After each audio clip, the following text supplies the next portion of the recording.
iniciar pelo início do texto que diz assim, né? Ao voltarem os apóstolos, relataram a Jesus o que tinham feito. E ao voltarem, eles relataram que eles tinham feito uma grande missão. No início do capítulo 9, vai nos dizer que Jesus ele liberou sobre os seus discípulos poder, autoridade, para que eles fossem nas cidades, vilarejos, e ali eles pudessem curar enfermos, eles pudessem expulsar demônios, eles pregassem a palavra do Senhor, eles fizessem essa grande missão, mas sem um mestre por perto. E ali os discípulos eles foram, fizeram tudo conforme o Senhor tinha falado e voltaram, contaram tudo ao Senhor. Só que ali Jesus, a palavra nos diz que Jesus tomou os seus discípulos para ir para um lugar deserto, para ir para um lugar em particular. Muitas vezes a palavra do Senhor, quando ele fazia isso com os seus discípulos, era para ter um particular. Na verdade, ele falava com as pessoas, uma multidão por parábolas, mas aos seus discípulos ele explicava parte a parte, por tudo que estava nas parábolas. Então, assim, o Senhor Jesus ele tomou os seus discípulos para ir para um lugar deserto, para ficar em particular com os seus discípulos. Só que isso não foi possível, porque quando Jesus saiu com os seus discípulos para ir para um lugar deserto, chegou ali uma grande multidão. E essa multidão estava faminta. E Jesus ali, ele acolhe essa multidão, ele prega para essa multidão, e ele começa a curar alguns enfermos nessa multidão. Os discípulos ali, cansados, que retornaram de uma grande missão, de uma grande viagem missionária, entendam nessa noite que eles não foram visitar seus parentes, eles não foram para uma viagem de férias, eles foram trabalhar, eles foram colocar verdadeiramente a mão na massa, e desta vez sem um mestre por perto. Eles foram para curar enfermos, eles foram expulsar demônios, e a gente sabe que muitas vezes fazer uma grande missão não é fácil. Muitas vezes a gente sai para evangelizar nas ruas, a gente evangeliza uma parte da rua, e quando a gente retorna para casa, a gente já está muito cansado, fatigado e faminto. Agora entenda a situação dos discípulos que estavam ali, querendo simplesmente ter um particular com o Senhor, querendo simplesmente, talvez, descansar, talvez comer algo, talvez ali perguntar, falar para o Senhor, Deus, Jesus, os nossos acertos foram esses, os nossos erros foram esses, por que nós não conseguimos fazer tal coisa? Por quê? Porque ali tem um particular com Jesus. Mas não foi possível, porque ali estava uma grande multidão. E ali Jesus ele começa ali a pregar para essa multidão, e os discípulos, mesmo estando cansados, eles tiveram que tomar conta do culto que estava acontecendo naquele momento. Eles tiveram que tomar conta da multidão, para que a multidão não atrapalhasse Jesus pregar, para que a fila estivesse em ordem, para Jesus curar as pessoas, levando as pessoas, retornando as pessoas. Tudo isso os discípulos estavam fazendo naquele lugar. Mas os discípulos estavam cansados. E ao entardecer, ao declinar do dia, os discípulos eles chegam com uma proposta para Jesus. Eles chegam, Jesus, despede a multidão, manda a multidão embora, porque já está ficando tarde, não tem comida, não tem alimento para esse tanto de gente. Manda a multidão embora. Aleluia. E ali Jesus, ele diz para os seus discípulos, né? Darem voz de comer.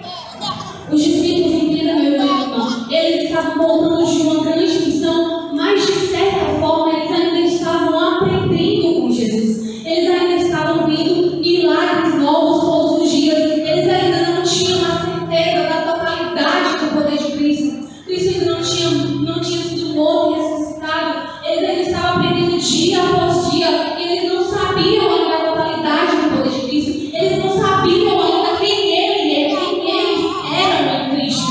O que eles podiam em Cristo. Porque Jesus ele diz assim: dá negócio de comer.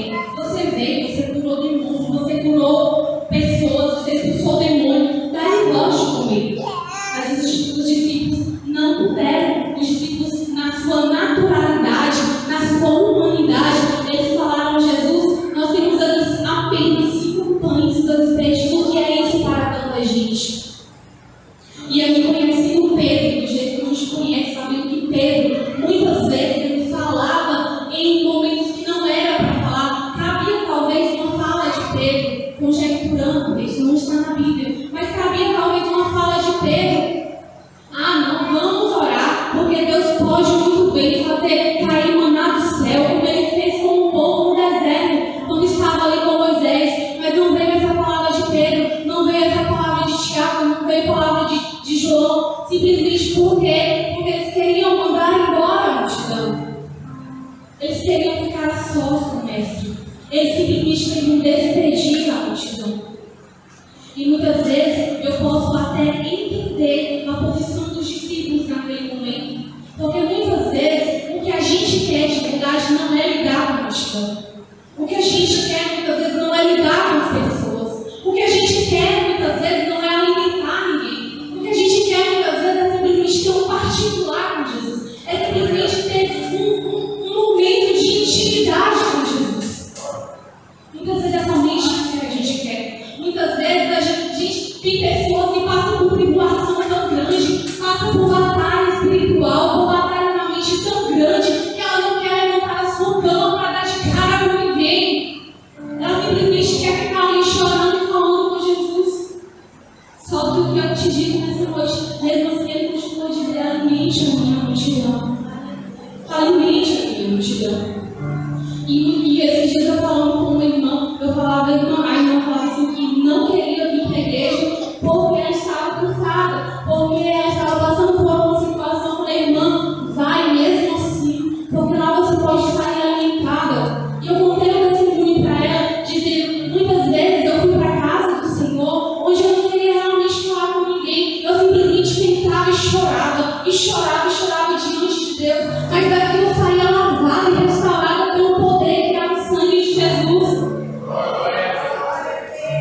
E eu falei para ela: vai mesmo assim. E muitas vezes a gente não quer ir para o trabalho, muitas vezes a gente não quer ir para a escola, a gente não quer falar com ninguém, mas aí o Senhor ele vem lembrado no nosso coração para a gente ligar para uma pessoa, para a gente mandar uma mensagem para outra pessoa. A gente vem para a casa do Senhor, muitas vezes querendo ficar invisível, mas o Senhor vai falar: abrace alguém, ore por alguém, pegue a mão de alguém, fala para alguém que Jesus ama, porque muitas vezes somente um abraço ele traz cura. E Jesus nos usa. O que o Senhor está dizendo nessa noite: que você é discípulo, você é discípula, você tem que alimentar a multidão dele. Oh, aleluia! Louvado seja o nome do Senhor. E aí os discípulos eles queriam despedir a multidão, e Jesus ali, entendendo que eles ainda estavam com os olhos espirituais não totalmente abertos, Jesus fala: tá bom, certo, então fazei-vos vocês façam eles se assentarem em grupos de 50 pessoas. E aí os discípulos eles foram e fizeram, obedeceram a voz do mestre conforme o mestre tinha falado. Eles foram e começaram a lidar com aquela multidão. E aqui eu entendo algo dos discípulos, é a questão da obediência. Em nenhum momento você vê no texto eles questionando: Senhor, mas não pode ser 52, mas não pode ser 53, não pode ser 55. Não, era 50, grupos de 50. E aí eles obedeceram sem questionar.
Quem sabe